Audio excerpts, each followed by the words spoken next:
What's going on, guys? Unknown Player here, and today we've got quite a lot to go over for Destiny 2. I said in my last video how Bungie and Activision would be talking about a bunch of stuff for the future of the game and some announcements, and we got pretty much that. So today I'll be summarizing and giving my thoughts on everything noteworthy. So we got confirmation of a large expansion coming later this year, which is DLC 3 or the Taken Queen, a few interesting things I want to say specifically about that. There are also some details about the upcoming February update coming in a few weeks, and also some new exotics and features coming in next week's event. So as usual, lots of things rounded up in one video for you guys, and comment down below your thoughts on all this stuff. So let's begin talking about some announcements from Activision and also the Taken Queen, which is a very interesting topic. Today was, of course, the Activision earnings call. They talk about a couple of projections of things coming up in this year, 2018, and also how much money they made in 2017, of course. But one of the most noteworthy things was the announcement of a third large expansion, or a major release as they call it, which is coming later this year after DLC 2. So this was confirmed by Eric Hirschberg, who on the call was talking about some things coming up for Destiny 2 and said how expansion number 2 is coming in May, as we already know. But for the first time, he confirmed there is another major content release coming after that, and he mentioned it like 3 or 4 times in the call, so it's definitely a big thing on their radar. I mean, pretty much most of us did expect something similar to happen, like a Taken King-sized expansion in September. It's happened pretty much every year since Destiny 1 came out, but it does look like they're still sticking to that plan and having those major content releases every September. And even though fall or September of this year is still a very, very long time away, it is most likely going to be a pretty big turning point of the game, just like Taken King was. Now, even though Destiny 2 is pretty much littered with hints everywhere about how Savathun is going to be the focus of a large expansion, and she's taken over the Taken, making her the Taken Queen pretty much, that doesn't exactly mean that this storyline is going to be this third expansion. And as I pointed out a very long time ago, the end cutscene does basically predict where we're going and the locations of the future expansions, the first one being Mercury, and then Mars, which you know, and then also the Reef, which is the third one. So it is also possible that this third DLC in September is actually focused around the Queen, the Reef, the Awoken, and that storyline instead of Savathun. Now, on the topic of the Taken Queen, there was actually another fake leak that came out. For those of you asking me if it's real, if I've seen it, it is once again fake. Definitely a very cool image. I wish it was real, but it's a concept art from Titan. But you can see this is the actual artwork that I found. If you overlay and rotate the image, you can see it's the same one. And also a fan-made exotic helmet is that thing in the top middle. So just a PSA for those of you wondering if it's legit. Now, as a side note, the expansion definitely won't be called the Taken Queen either. Whenever I do call it that, it's pretty much in a joking way. Bungie will definitely not name an expansion the Taken Queen, but it is definitely the best name for the DLC right now, seeing as story-wise, Savathun is literally the Taken Queen. So she took over Oryx's position, and that would technically be her name, but it sounds a bit ridiculous. It's basically a community placeholder name, and also, of course, because the third expansion is going to be the same size and time as the Taken King, so it's the most accurate name. But like I said, bear in mind the cutscene does show the Reef after Mars and the Dreadnought after, so it is very possible Savathun is going to be DLC 4, whenever that might be.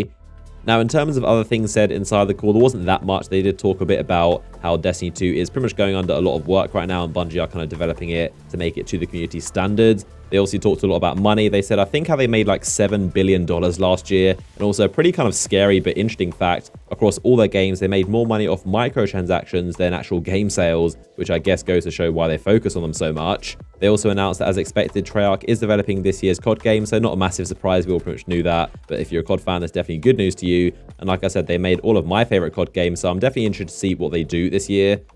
So moving on, let's talk about what's happening on the February update, the 27th. Bungie detailed a couple features of some things happening inside the patch, which are definitely pretty interesting to say the least. So firstly is Nightfall scoring. So as we know, they're getting rid of the timer completely, so no more time limit. You can go through as slow as you want, but the main thing is going to be score. So you need to earn a certain amount of score to be able to progress and also earn bonus rewards. Now, there is a timer in place where after 15 minutes, you're going to only earn 50% of your score, so you do need to kind of hurry for that sense. And also after 18 minutes, you stop earning any points altogether. So there's a kind of race to finish it with the most score possible. But obviously, you're not going to wipe and go to orbit if you run out of time. Now, this actually ties into 2 things we've discussed before, which is the emblem and also aura rework. So it's a pretty interesting system they've got, but emblem is going to be tied to auras directly. So you can see this is the inverted spire emblem, and you can see the score there. So once you reach that threshold, you actually unlock the aura, which for this one is a purple aura, a purple crown. Now, they didn't mention the most important detail, which I think I want to know, which is if this aura disappears or if it's temporary. But so far, this is going to be one of the rewards, and also, of course, increased Vanguard token drops for you and your team. Now, something else pretty interesting for the Prestige Nightfalls are going to be Nightfall Challenge cards. Now, these are basically the kind of scorecards you have, which you can optionally put on additional modifiers to make the game harder for you, but also give your score multiplier. So 2.15 times score, but you have a power handicap. Another very interesting one, which again you can put on for bonus score if you want, is if your entire team dies, you go to orbit. So the original wipe, which was how original Nightfalls used to be in year 1 of Destiny 1. So it's a very difficult thing. And there's also basically solar, void, and arc burn. So increased damage for enemies and also your weapons that use those elements.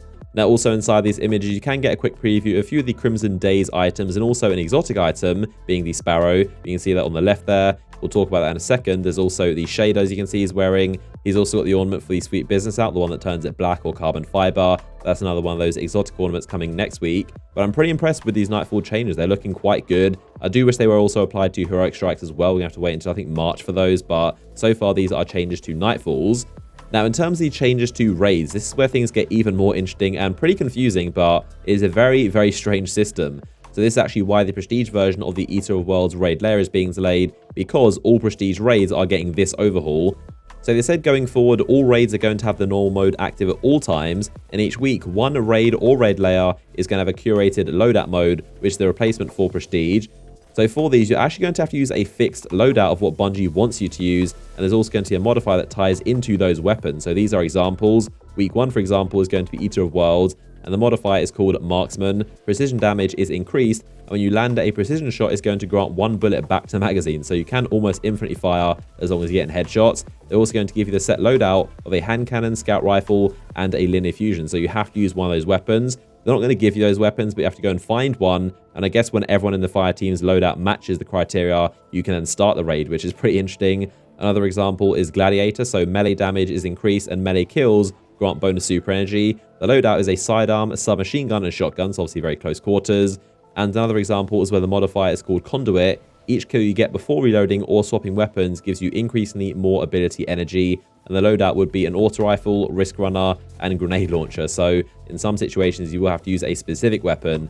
Now, for a quick note on that, Cosmo did clarify they're never going to ask you to use a pure RNG weapon. So I'm guessing risk runner wouldn't be an actual choice. Not sure why they said that. But for example, they're only going to have you use specific weapons that are quest rewards that you know how to get. So things like Mida Multi-Tool, the Rat King, things like that.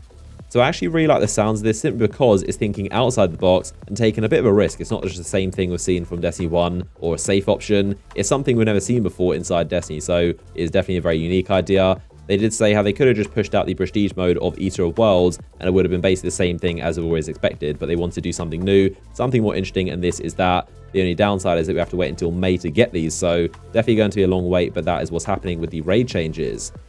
So next up, let's talk about Crimson Days happening next week and new items and how you're going to earn them, which is pretty interesting as well. So there are 7 new exotic items. So these are the 4 ornaments for the weapons. We have Prism for Prometheus Lens, Go About Your Business for the Sweet Business, Corona Nebula for the Graviton Lance, and also Diesel Punk for the Wardcliff Coil. There's also an exotic Sparrow called the Undeterred, an exotic Ghost Shell called the Tirastrella, and also an exotic emote where you draw a love heart in the air, so one of those holographic ones.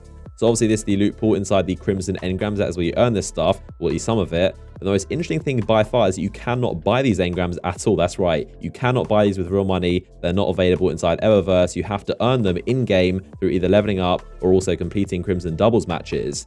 So this is no doubt a response to the Eververse backlash and definitely a good faith move from Bungie. The main thing I want to know is if this is going to continue through all live events and you'll never be able to buy the event engrams. I kind of doubt it, but we'll see how it goes. You definitely have to give them credit when you think about how much money they'll be losing out on. I mean, we have no idea the numbers, but maybe tens of thousands, hundreds of thousands, maybe millions of dollars. I mean, earlier in the video, I mentioned how they made $7 billion last year, with more of that being off microtransactions than game sales. So it is events like this where part of that $7 billion comes from, but it's money they're not going to be making. So it's a pretty impressive gesture. But again, we'll have to wait and see how long it keeps up for, and if all the rest of the live events don't sell them either. Now, another note about these engrams is they only give you stuff you don't have, so they're basically fated engrams, so you cannot get anything duplicate until all the stuff is earned. Now, some of these items, mainly a lot of the exotics, are tied to actual achievements you do in endgame activities. So completing 5 Crimson Doubles matches, win or lose, is going to get you guaranteed the exotic Ghost Shell and the emblem. Completing Crimson Doubles matches gives you a random chance at the exotic Sparrow, so that's something to grind for. Completing either the raid or red layer is going to guarantee you the exotic Diesel Punk ornament from the end chest, and also completing the Nightfall of the week is going to guarantee you the legendary Flaunt dance, which is that Beyonce dance. So another pretty good move we asked for, exotic stuff tied to endgame activities. Now, on top of that, some very good news. They're bringing back the Burning Shrine map on Tuesday. Its new name is the Burnout, and of course, it's going to be remastered the same way Shores of Time was remastered into Distant Shore. So a while ago, I did make a video talking about a hidden map that was in the game code but wasn't available, and this is that map. And by far my favorite thing is that it's set on Mercury after the sun has burnt out. So thankfully, the sun isn't going to be crazy bright, and it's actually a balanced, even map, and one team isn't going to be blinded looking into the sun the entire time. So like I said, a lot of very, very interesting stuff on the way for Destiny 2. I want to know all of your thoughts down below inside the comment section. What do you think of this stuff? As always, if you enjoyed the video and want to help support the channel, then like ratings down below are always massively appreciated. Of course, gonna have a ton of videos on Tuesday with this update, exploring all the new stuff and seeing what's new. So of course, subscribe if you aren't already. In the meantime, you can click the image on screen right now to watch a recent Destiny 2 video, rounding up and going through a bunch of news. So hopefully you enjoyed this video, and I'll see you guys in the next one.